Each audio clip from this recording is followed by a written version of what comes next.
La petite fille n'a fait qu'un léger geste de la main. Résultat, la seconde suivante, un tas de poires est tombé du ciel sur le toit.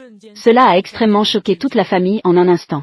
Et le soir venu, la petite fille a simplement dit qu'elle avait envie de viande. À sa grande surprise, un tas de gros poissons est tombé sur le visage de son père. Ainsi, toute la famille a pu savourer une délicieuse soupe de poisson. La petite fille pensait que la famille de cette vie agirait comme ses parents de la vie précédente, et la traiterait comme un monstre pour la vendre à un laboratoire pour des recherches. Mais cette famille ne l'a pas considérée comme un monstre. Au contraire, ils ont même complimenté la petite fille, en disant qu'elle était envoyée du ciel, porte-bonheur. Et la raison pour laquelle il a pu venir dans ce monde, c'est simplement parce que dans sa vie précédente, la petite fille était étudiée dans un laboratoire. Une explosion accidentelle l'a fait renaître dans la famille issue de l'Antiquité, dans le corps d'un bébé fille tout juste né. Neige a été tuée dans l'explosion? Où est-ce? Comment va ta femme? Les adultes et les enfants vont bien? Oui, tout va bien. C'est une petite fille. C'est super, c'est super. Notre maison a enfin une petite fille. Nous avons une petite sœur maintenant. Youpi. Ah, les enfants. Venez faire un câlin. Oh là là. Regarde. Regarde la petite sœur. Regarde bien. Ta petite sœur. Pourquoi est-elle revenue à la vie? Je ne veux plus être humaine. Je veux mourir. Ça va, ça va. Ne restez pas bloqués ici. Allez vite chercher la soupe de riz. Ah. Ah. Laisse cette petite sœur aller la chercher. Maman. La soupe de riz est prête. Le dernier riz de la maison a été utilisé pour faire la soupe de riz.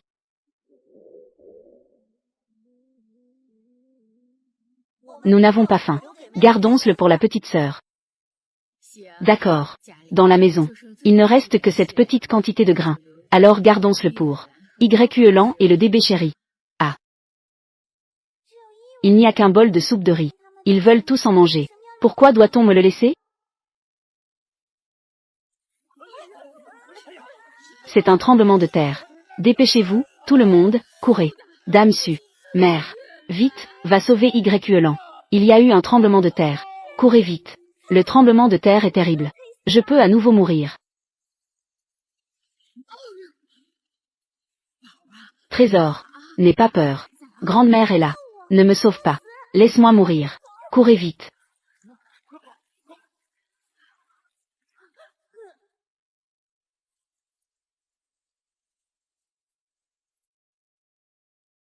Vieil homme. Ne dors pas. Réveille-toi. Vieil homme. Réveille-toi. Vieil homme, réveille-toi. Réveille-toi, vieil homme. Ne dors pas. Trésor. Tout va bien maintenant. Pourquoi ne me laisses-tu pas mourir? Père de l'enfant.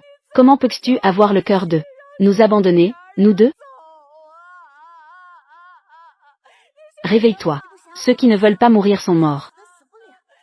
Ce monde est vraiment étrange.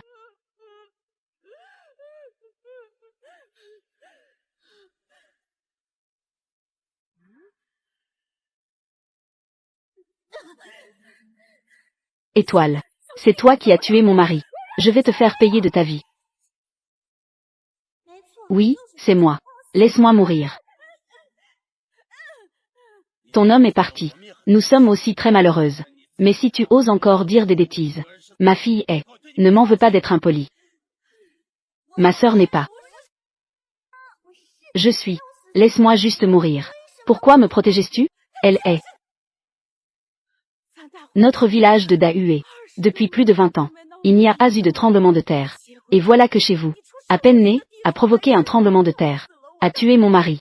Aujourd'hui, soit vous payez une compensation, soit vous payez de votre vie. Je crache. Toi. Viens ici et prends. Que fais-tu? Moi. Ah. Je crois que j'ai compris. Ton homme est mort. Tu veux de l'argent de ma part. Ah.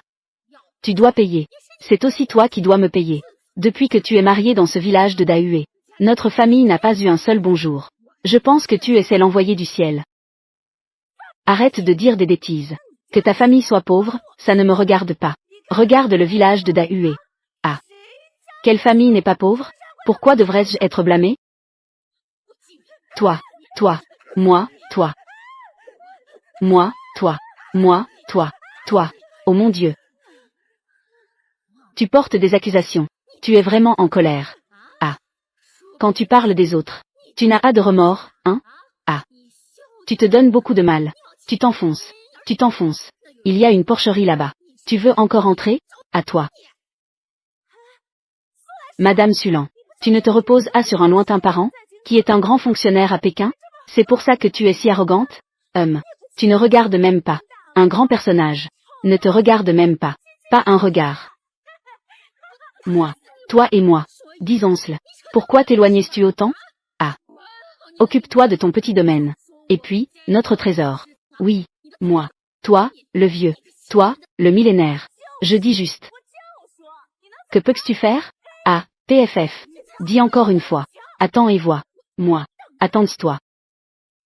Toi, qui n'attaques que les faibles. Ah. Essaie de dire encore quelque chose sur le bébé chéri. Moi. Viens. Laisse-moi te prendre dans mes bras. Trésor. N'aie pas peur. Grande-mère.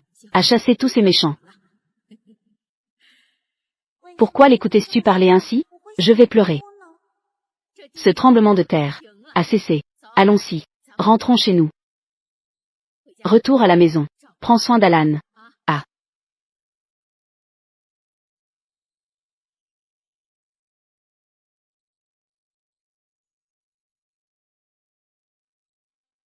De la famille du deuxième.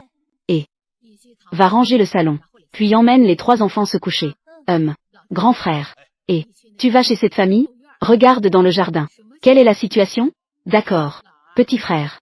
Et va à la cave. Regarde s'il y a encore de la nourriture. Ça marche.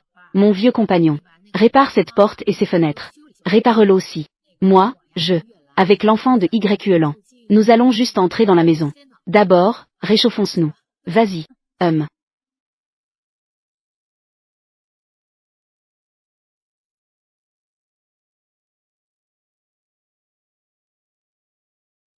Que est-ce qui se passe? Oh là là. Pour l'instant. C'est fixé avec des clous. Mais, ça ne peut pas supporter une deuxième fois.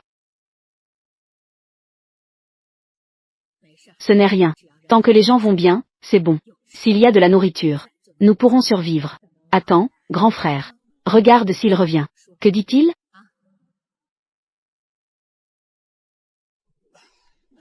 Il est revenu. Père et mère. Les dernières céréales dans le jardin. Il n'en reste plus. Nous quelques-uns pourrons grignoter l'écorce.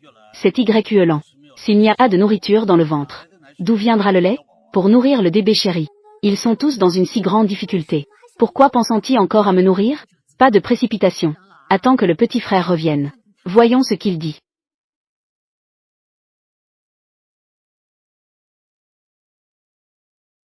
Oh là là. Maman. Cette cave est vide. Je viens de revenir avec un peu d'écorce. Nous sommes une dizaine de personnes ici. Il faut ouvrir la bouche pour manger. Maintenant. Comment allons-nous tenir jusqu'au printemps? Cette maison est vraiment trop pauvre. Comment se fait-il qu'il n'y ait même pas à manger? Ce n'est pas possible. À manger. J'en ai. Si je faisais soudainement apparaître des poires, quelle serait leur réaction? Serait-elle la même que celle de mes anciens parents? Est-ce pareil? Si c'est le cas, alors ils me prendraient sûrement pour un monstre. Dans ce cas, je pourrais mourir.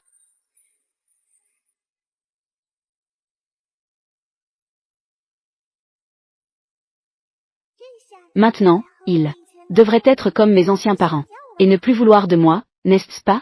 Cela. Comment la maison fuit-elle encore? Eh bien, il pleut encore des grêlons. Toi, va voir.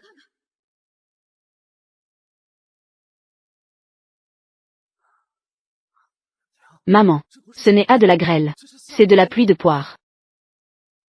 Des poires. C'est incroyable. Laisse-moi mourir, s'il te plaît. Peu importe si je suis jeté dehors. Dans le laboratoire. Laisse-moi mourir. Aïe. Dépêche-toi d'agir. Pourquoi ne me jetez-vous pas dehors? Il fait très froid dehors. Je vais bientôt mourir de froid.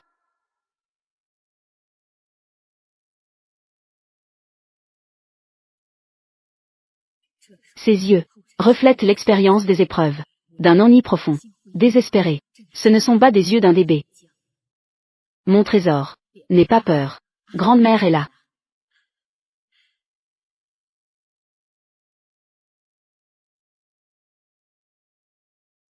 Cette poire a été rapportée par le deuxième. Moi. Cela.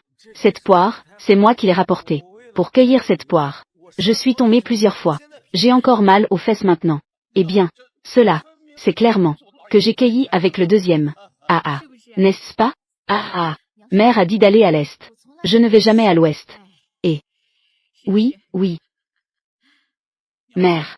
Que faire de cette poire? Notre famille n'a pas mangé depuis plusieurs jours. En ce grand froid. Si on l'emporte dehors, cela attirera sûrement l'attention. Mieux vaut le manger chez nous. Ah. Mère. Je viens de compter. Au total, il y a 9 poires. À part le bébé chéri. Si petit, il ne peut pas encore manger de fruits. Nous avons juste assez pour que chacun en ait un. Aïe. Notre bébé chéri. C'est pour nous rendre grâce, n'est-ce pas? N'est-ce pas? Aïe aïe. Femme. Oh là là. Lâche-moi vite. Les enfants regardent tous. Oh là là. Tu ne fais que dire des bêtises. Va, va, va. Va laver les poires. D'accord. Trésor. À l'avenir. Tu n'auras rien à faire. Ah. À la maison. Il y a tant d'adultes. Regarde grand-père et grande-mère. Et aussi père. Mère. Et ton deuxième oncle et ta tante. Ces choses. Les adultes s'en occuperont. Comprends-tu? Ah. Ah ah. Aïe. Mon bébé chéri. Ah ah. Aïe. Que fais-tu? Pourquoi as-tu peur de ta propre fille? Toi, en tant que père. Tu n'es même pas aussi bon que le deuxième frère. Tu dis n'importe quoi. De quoi ai-je peur? Je veux juste profiter un peu de la chance de ma fille. Peut-être qu'en un léger geste de la main, je pourrais aussi faire surgir quelque chose. Pour bien te remettre en forme. Dis-moi, notre fille. D'où vient-elle vraiment? Peu importe d'où elle vient. Elle est toujours ma fille. C'est ça. Tu es née après 10 mois de grossesse. Qui oserait dire qu'elle n'est pas notre fille? Je lui ferai perdre ses grandes dents. Je sais que la maison va manquer de nourriture. Elle fera apparaître de la nourriture pour la maison. Mon petit trésor. Elle est si adorable. Les gens de cette maison sont si étranges. Avant, devant mes parents, je faisais apparaître des poires. Ils avaient si peur qu'ils m'ont poussé et se sont enfuis. Les parents d'aujourd'hui, avec grand-père et grande-mère, pourquoi sont-ils si différents? Tant pis. Je ne vais pas mourir tout de suite. Allons voir dans cet espace. Avant, n'y avait-il pas seulement un petit poirier? Comment a-t-il soudainement grandi autant? Avant, il n'y avait qu'un petit poirier, qui m'a tant tourmenté. Maintenant, cet espace est devenu si grand. Alors, ma tragédie, n'est-elle pas plus grande qu'avant? Beaucoup plus. Non. Je dois trouver un moyen. Mourir vite. Quelle poire délicieuse. Si délicieuse, si délicieuse. Bébé chéri. Les frères sont en train de rôtir des poires. Je veux remercier mes frères pour toi. Cette maison, et la maison d'origine, semble un peu différente. Ils n'ont pas peur de moi. Ils m'appellent encore bébé chéri. Ah ah. Grand-mère. Ça sent si bon. Peut-on manger les poires rôties maintenant? Moi. Nous avons attendu longtemps. Aïe, ah ah. 3 petites gloutonnes. Vas-y, vas-y. Mange vite. Ne te brûle pas la langue. Oui. Je mange des poires rôties.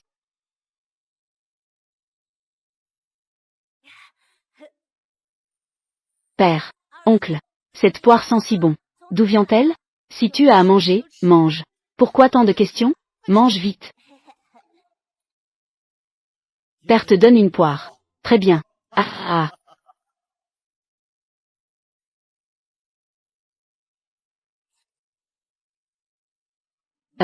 C'est vraiment sucré. Oh là là. C'est vraiment sucré. Ah, vieil homme. Oh là là, ah. Goûte un peu. Fais attention. Ne te brûle pas. C'est sucré. Ah ah. Et. Juste attends. Bébé chéri n'a pas encore de petit nom. Laisse-moi voir. Appelons cela bébé sucré. Bébé sucré. C'est joli. Père et mère.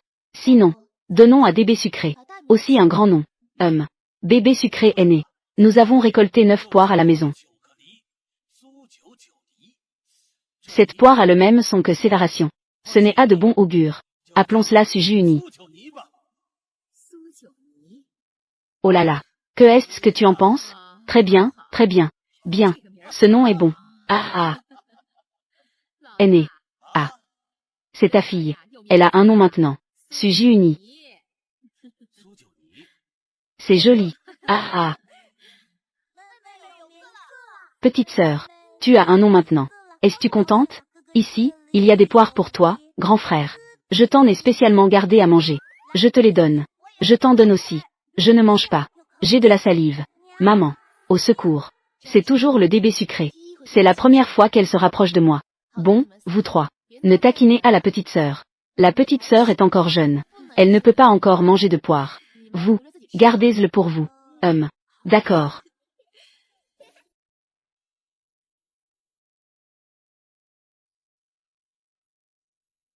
J'ai déjà fouillé tout le village de Dahué.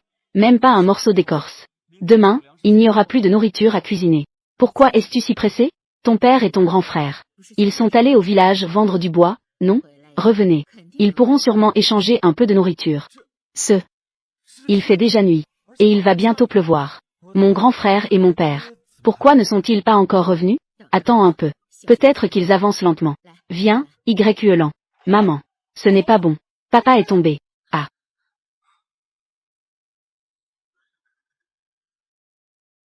Papa. Grand frère. Que s'est-il passé, papa? Ça. Ils sont revenus sous la pluie. La charrette a glissé. Papa est tombé pour sauver ce sac de farine grossière. Il est tombé. Grand-père est blessé. Ne panique pas.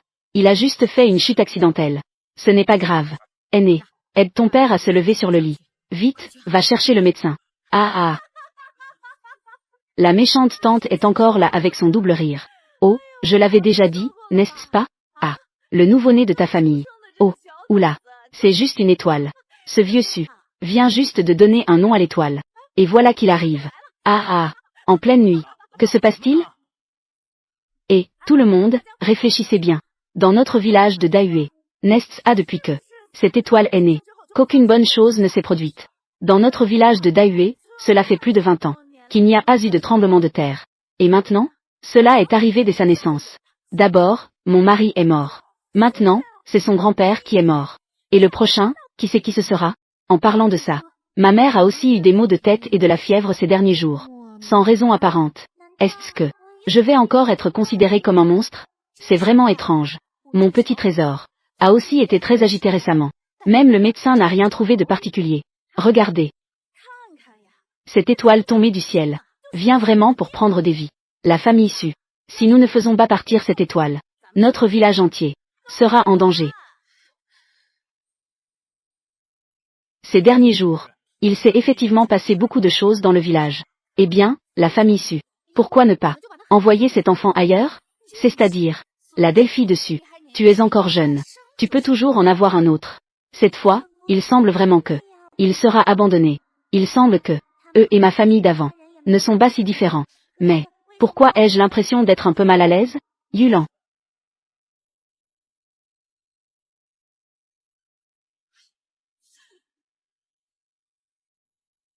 Trésor est ma fille. Vous devez envoyer Trésor. C'est comme si on m'arrachait le cœur. Mère. Yulan. Viens.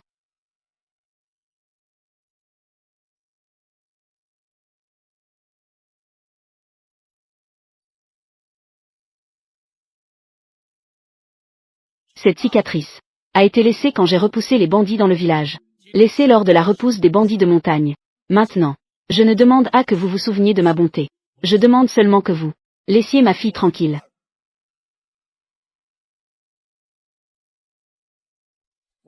Madame Sulan, ne l'ai pas encore fait. Quiconque oserait toucher Trésor. Un seul doigt. Je me battrai jusqu'à la mort. Ah, c'est juste un petit enfant. Je ne peux pas laisser partir ma sœur. Pourquoi ai-je envie de pleurer ainsi? Est-ce cela ce que les adultes appellent émouvant? Ah. Ne vous laissez pas tromper par eux. Ça suffit, Liu. Laissez un bébé. Tout le monde n'a-t-il pas honte? Moi. Frère Su. Petite sœur. Je suis désolé. Tout le monde peut se disperser. Tout le monde peut rentrer. Ah non. Vous n'avez pas encore d'explication. Pourquoi partir? Allons-y, Liu. Chef du village. Allons-y, allons-y. Chef du village. Si vous ne l'envoyez pas, je viendrai tous les jours faire du bruit.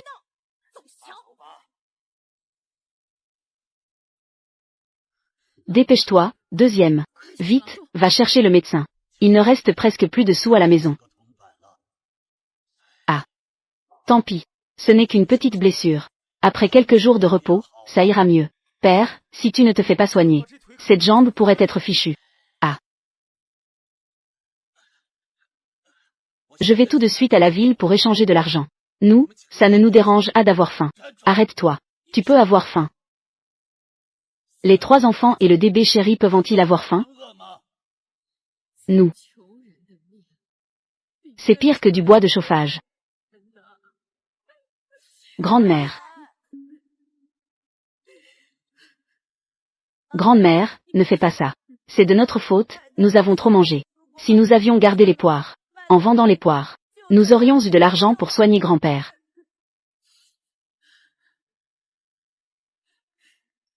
Avec des poires, on peut échanger de l'argent. Grand-père pourrait alors se faire soigner. C'est facile à régler.